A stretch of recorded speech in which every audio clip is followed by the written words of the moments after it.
السلام علیکم، میرا نام عاصم احمد خان ہے۔ جیسے کہ میں آپ کو بتا چکا ہوں، میں نے یوٹیوب چینل میں ابھی لانچ کیا ہے، تو یہ کچھ باتیں آپ سے کرنا تھی۔ اس وقت عصر کی نماز کے بعد عصر سے مغرب کے درمیان کا ٹائم ہے۔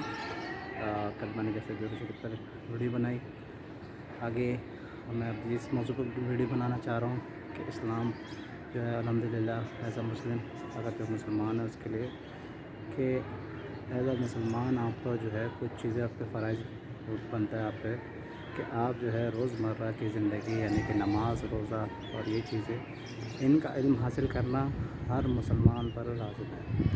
تو جس کے لیے جو ہے میں آپ کو یہ کچھ چیزیں بتا دوں۔ بہت سی چیزیں ہم ایسی ہوتی ہیں کہ جو اسلام کو ہم خالی کاج پر چھوڑ دیتے ہیں، اس کی تقدر کرنے کی کوشش نہیں کرتے۔ دوسرے علم کے حاصل کرنے کے لیے ہم جو ہے دوسرے ملکوں کا سفر بھی کر لیتے ہیں اور 14 سال پڑھ لیتے ہیں، 15 سال۔ جس کے بارے میں سوال ہوگا سب سے پہلے، اس کے بارے میں کوئی معلومات نہیں ہے۔ میں یہاں پر آپ کو یہ ایک فکر مند، جیسے میں آپ کو پہلے بتا چکا ہوں کہ دین مذہب جو ہے وہ سب پر نازل ہوا ہے۔ سب مسلمان ہیں، مسلمان اگر آپ مسلمان ہیں تو آپ جو ہے اس پہ آپ پر لازم ہے کہ آپ سب سے پہلے مرنے کے بعد نماز کا سوال ہوگا۔ تو وہ نماز آپ سیکھ کر کس طرح سے کریں، نماز کے فرائض کیا ہیں، نماز کے سنتیں کیا ہیں، نماز کے آداب کیا ہے، پاکی ناپاکی کا علم آپ کو لازمی طور پر ہونا چاہیے۔ یہ خالی کام علماء کرام کا نہیں ہے۔ جیسے اور چیزوں پر آپ تحقیق کر کے اس چیز تک پہنچ جاتے ہیں، اسلام کے بارے میں خالی ہم یہ کہہ کر آپ کو چھٹی کر لیتے ہیں کہ اگر اس میں اختلافات ہیں، اس میں یہ چیزیں ہیں، اس میں تو آپ کا کام بنتا ہے کہ آپ جو ہے اس کو صحیح سے اس کو کریں، اس کی تحقیق کریں اور روزمرہ کی زندگی کو لازمی سیکھیں۔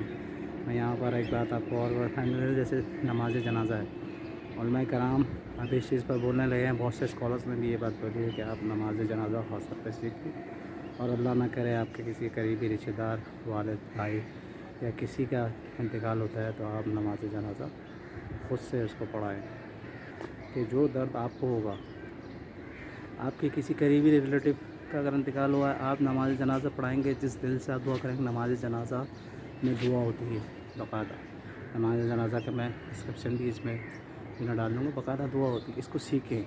جب ہم 15 سال، 16 سال جو ہے وہ جس کو اعلیٰ تعلیم کہتے ہیں آپ لوگ، وہ سیکھنے کے لیے گزارتے ہیں، تو یہ روزمرہ کی چیزیں آپ پر سیکھنا لازم ہے۔ نماز جنازہ سیکھیں۔ میں نے اپنی مسجد میں ہی مشاہدہ کیا کہ ایک ہمارے ساتھی تھے، ان کے والد صاحب کا انتقال ہوا، میں نے خود نماز جنازہ پڑھا، اور نماز جنازہ پڑھانے کے بعد ان کو اس چیز پر رونا آ گیا، کیونکہ والد کا درد جس کے والد کا انتقال ہوتا ہے وہ وہی محسوس کر سکتا ہے۔ تو لہٰذا ان چیزوں کو، اسلام کو خالی آپ علماء کرام اور ان کی میراث نہ سمجھیں۔ آپ سے اسلام کے بارے میں سوال ہوگا، بعد میں یہ چیزیں سوال ہوں گی، آپ نے ٹائم کہاں گزارا۔ نماز کا سب سے پہلے سوال ہوگا، جو صاحب استطاعت ہے، جو وہ ان پہ حج فرض ہے تو حج کا سوال ہوگا، یہ آپ سے فوراً اسی سے سوال ہوگا۔ ہمارا دنیا میں آنے کا مقصد ہی یہی ہے۔ اگر کوئی کمپنی والا کسی کو اپنے ملک سے باہر بھیجے اور بولے کہ تم نے یہ کام کرنا ہے، تو وہ اس کام کے علاوہ اور کوئی کام کرنے پہ لگ جائے تو اس سے وہ سوال ہوگا اس کے کہ جو میں نے آپ کو کام بولا تھا وہ آپ نے کام نہیں کیا۔ اسی طرح سے اللہ تعالیٰ نے دنیا میں ہمیں اپنی عبادت کے لیے بھیجا ہے اور اللہ کی رضا کے لیے بھیجا ہے، تو ہم خدمت خلق بھی اللہ کے حکم کے مطابق ہی کریں گے۔ ہر کام جو ہے وہ اللہ کے حکم کے مطابق ہی کریں گے۔ السلام علیکم۔